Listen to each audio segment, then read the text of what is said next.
Hi guys and welcome back to my channel XYZ Architect. I'm Marius and today we are going to talk about the structure of the measuring program. What we need in order to create a measuring program, what tips and tricks we might use, and how to be tidy to create the measuring program. So stay tuned and find out all about this next.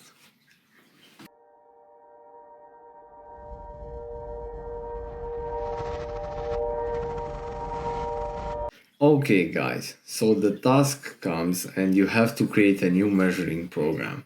What do you need? Well, first, make sure that you have all necessary informations like the technical drawing.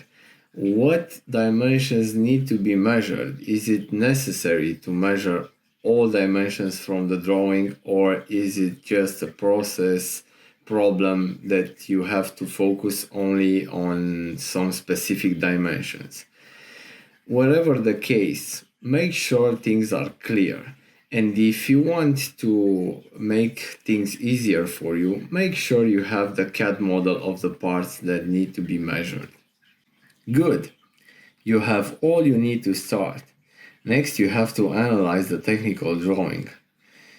See what datums are required for you to make in order to construct the main alignment or the coordinate system, the main coordinate system. See if you have to make a secondary or a tertiary coordinate system.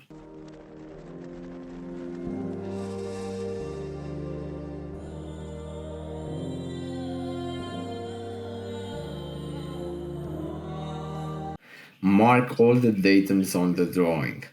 Then check if you have to measure all the dimensions from the drawing or just some specific dimensions from the drawing and mark them on the drawing as well. Not all the dimensions, just the specific ones. Then think about the angles of the probe head that you have to use. Try to organize them. Then think about the diameters of the styluses that you want to use. Again, organize them somehow.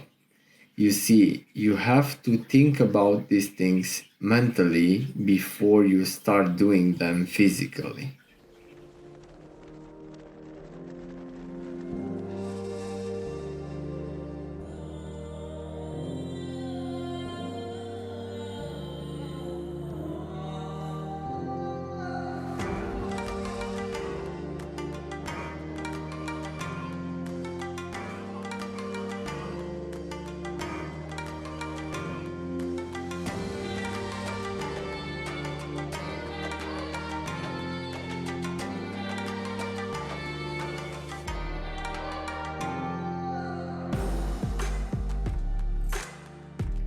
Next, we have the fixing of the part. Very important step. Make sure you do not skip it. Otherwise, you have to put your part in the air and keep it in the air in order to measure it. I'm just joking, guys. Yeah. So, if the part doesn't have a dedicated fixture, then you have to fix it somehow. There is on the market a lot of suppliers in order for you to construct a fixture. For example, Mitutoyo, Alufix, Renishaw, and so on. The main thing that you need to take in consideration is that you have to fix the part without deforming it. And you have to fix the part like you would make an alignment, for example, in order to have repeatability. So make sure you take all 6 degrees of freedom from the part, like the 3 translations and the 3 rotations.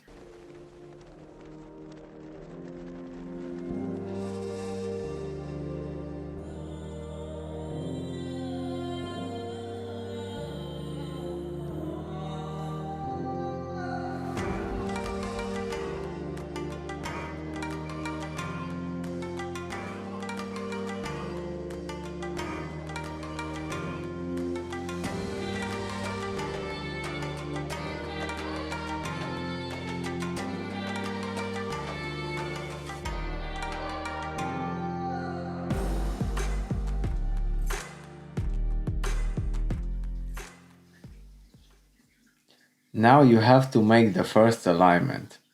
You have to use some stable and big elements from the part in order to make this alignment.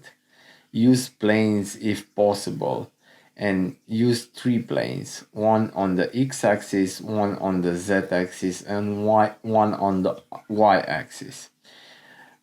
This is just to let the CMM know where the part is located in the measuring range of the table. Then you have to take some minimum points to construct the datums for the main alignment as it is asked on the drawing. Again, it's only used to show the CMM where the datums are. Inside, some softwares use iterations in order to make the alignment repeatable. So you can input a formula on the iteration and the software uses the formula to compute it to generate the alignment and to get closer and closer to the reality of the part when measuring. So you can skip the part where you have to locate the datums from the drawing with this formula and these iterations. After this step is done, you are working according to the drawing in the main coordinate system. But you now have to make the datums for the main coordinate system again. But this time use more points in order to make it more stable. After the final main alignment is done, you can start gathering elements for dimension evaluation. So as you see, you have to work from element to element in order to have great results.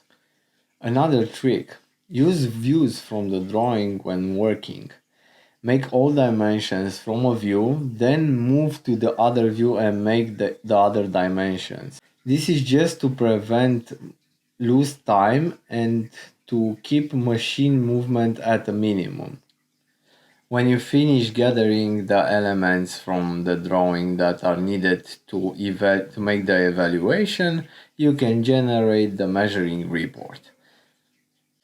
Make sure the report is easy to read and add some comments if considered necessary. Inspect the report to see if there are typing errors. Check for dimensions that are unnormally deviated, and if everything is fine, you are finished.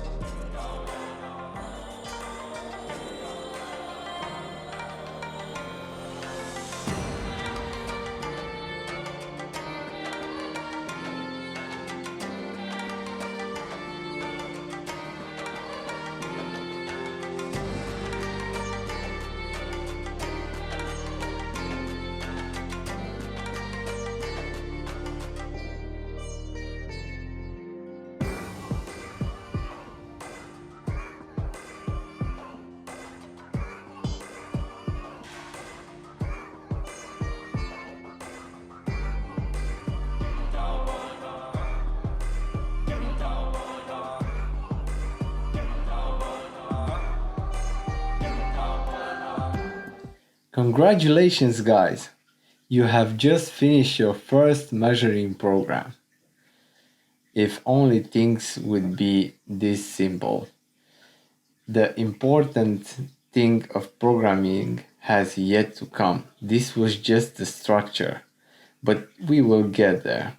So until next time guys, have a nice one.